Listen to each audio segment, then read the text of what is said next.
calm August night, a short drive beyond the city lights.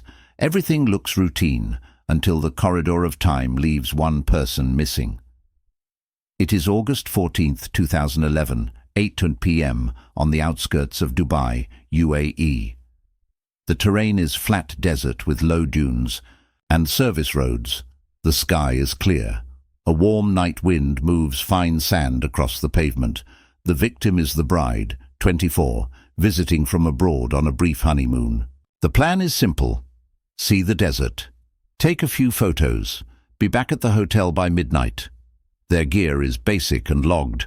A rented white 4x4, 2 phones, a small journal or notebook, an instant film Polaroid camera. 2 water bottles appear on the hotel receipt. Nothing unusual stands out. Their first path is marked. They exit the hotel and follow a signed desert access road used by tour traffic and service crews. It is a known route. They tell staff they will return before midnight. The hotel lobby camera records the couple leaving together. The bride walks close to the groom. They move with easy pace. No argument, no rush. Doors open. They step out into the warm air. On the road, the system logs their movement. A toll transponder pings at 10:19 p.m. The timestamp fixes their car on a corridor that leads away from the city and toward the low dunes. The desert at that hour is quiet. Headlights carve a narrow lane through dark sand. Service poles mark distance. Wind lifts grain at the road edge. The 4x4 is built for this. And the route is common. They carry enough to be comfortable, not enough to camp. A Polaroid for quick keepsakes.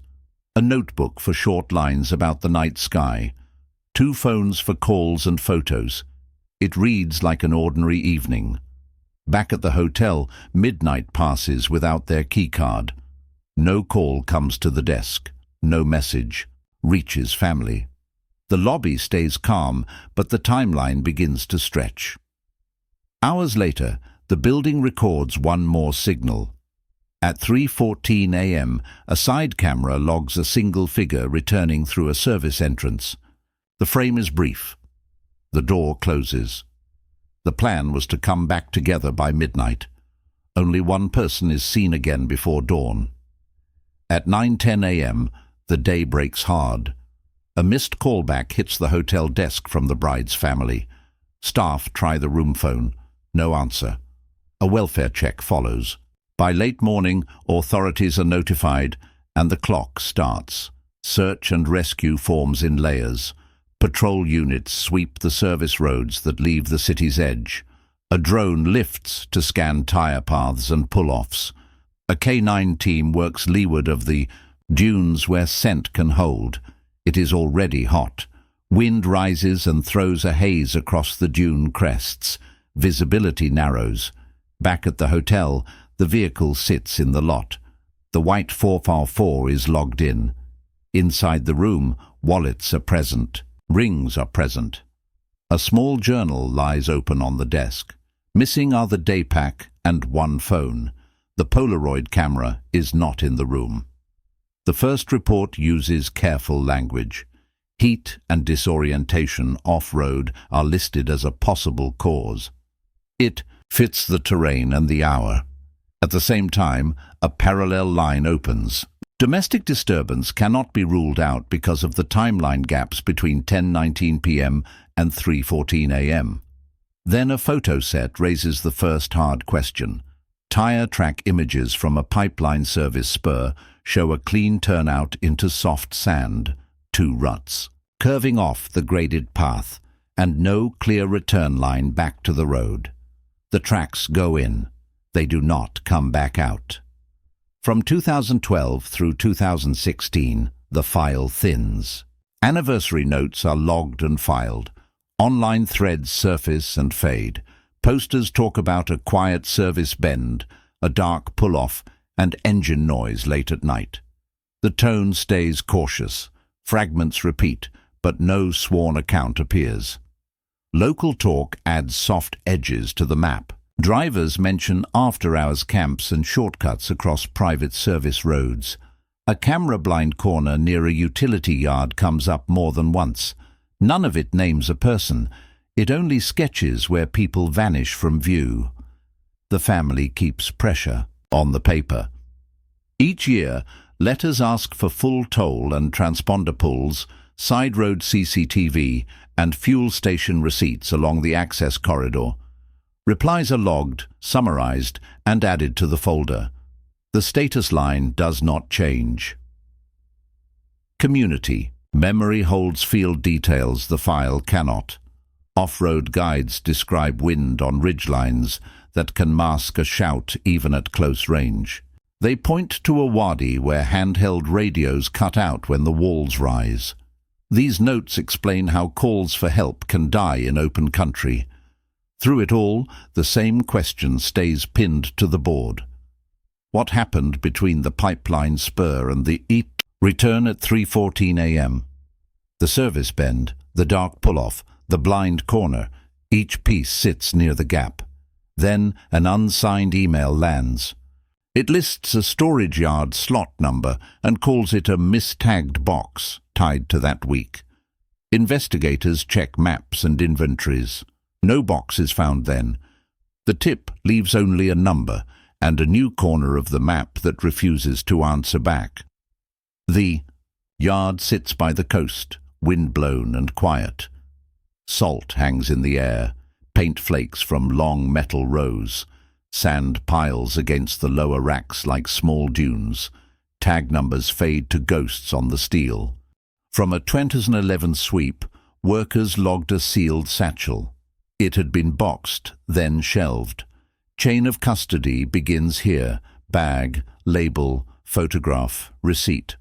The date window on its tag matches the week of the case. That is why it matters. Time ties the satchel to the file. Inside, a pocket ledger rides the bottom. Water has warped the cover. Pages cling to each other. In places, ink bands still hold their lines.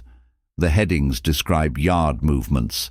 Slots in, slots out. Notes after dark. Even. Before a full read, the tone shifts. This is not a souvenir. It is a workbook. It points toward organized after-hours traffic. Two loose items rest against the ledger. The first is a Polaroid slip with light leaks down one edge. When held at an angle, two silhouettes stand near a parked 4x4. Faces are lost to glare, but the forms and spacing are there. The second is a torn notebook fragment. The handwriting matches samples from the bride's journal. The short line reads, "Ridge, stars, wind loud." Preservation comes first. The ledger is set for freeze-drying to halt decay.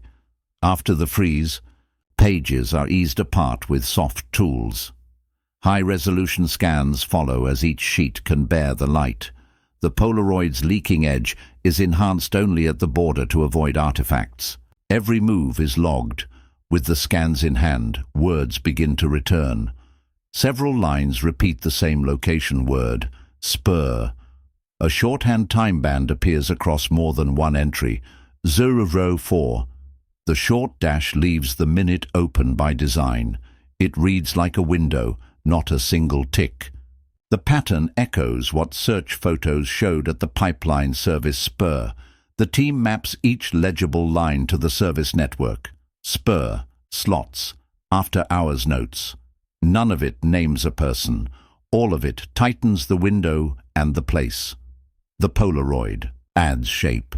The silhouettes stand as near proximity proof without saying who they are. The notebook fragment adds voice. Wind loud explains why shouts might not carry over a ridge. One scan becomes the hard turn. A ledger entry pairs the 004 time band with 3 small characters.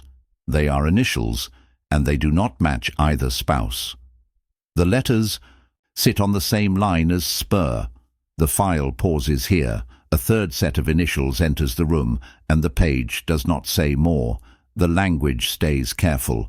Files remain partial. Statements cite artifacts and logs, not conclusions.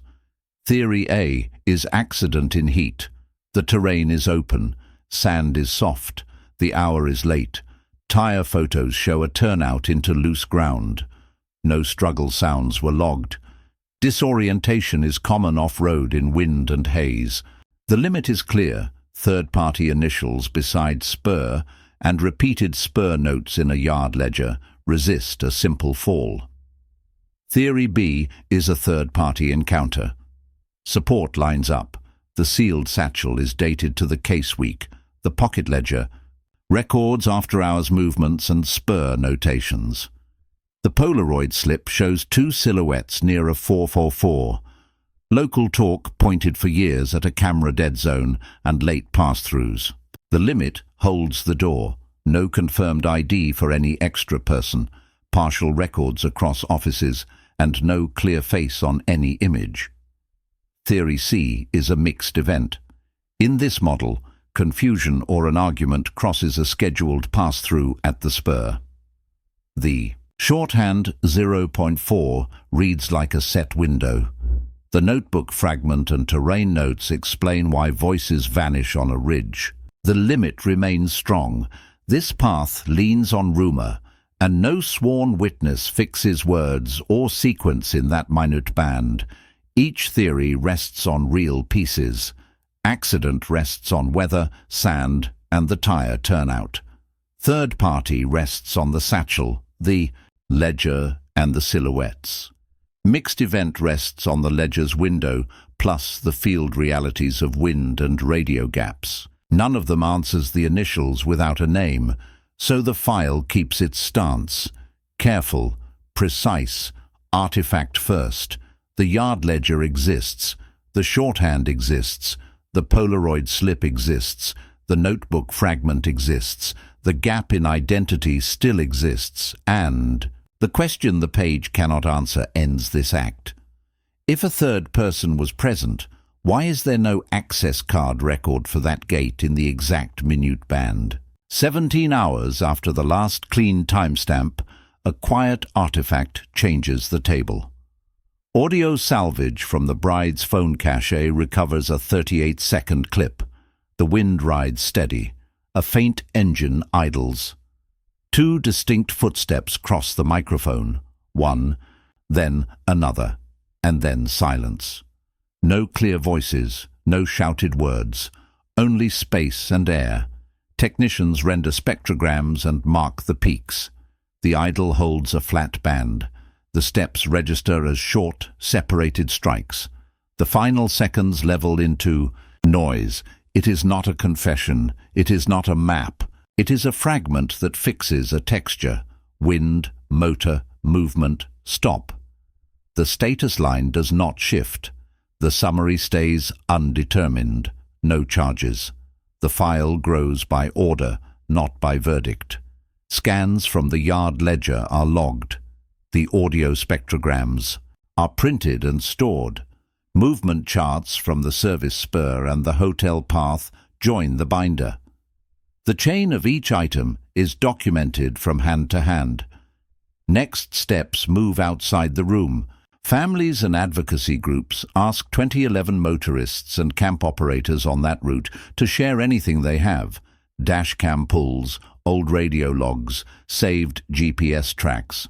The ask is simple: time, direction, a pause you noticed and did not place. At the same time, the storage yard audit widens to trace the satchel's path through boxes, racks, and transfers. Modeling closes the loop for a moment and then opens it again. Route and cleanup simulations allow a satchel to reach that yard. By currents and post-event moves, the line on the chart can exist, but the chain, step by step, needs more time than the records show. That is the hinge this act leaves us on. The path is possible, yet the clock argues back. We return to the service spur at dusk. Wind threads the low ridge. Dust lifts and settles. The blind bend by the utility yard is still there, holding its shadow just beyond the main line of sight. The human stakes stay close and quiet. The families keep the letters and answer new calls each year, adding each small detail to a thin stack that never leaves the hallway table. The case holds its shape, artifacts, gaps, careful lines, and the final line lands where the file began, on minutes and turns. The logs mark the minute and the turn, but not the name that stepped into the dark wind.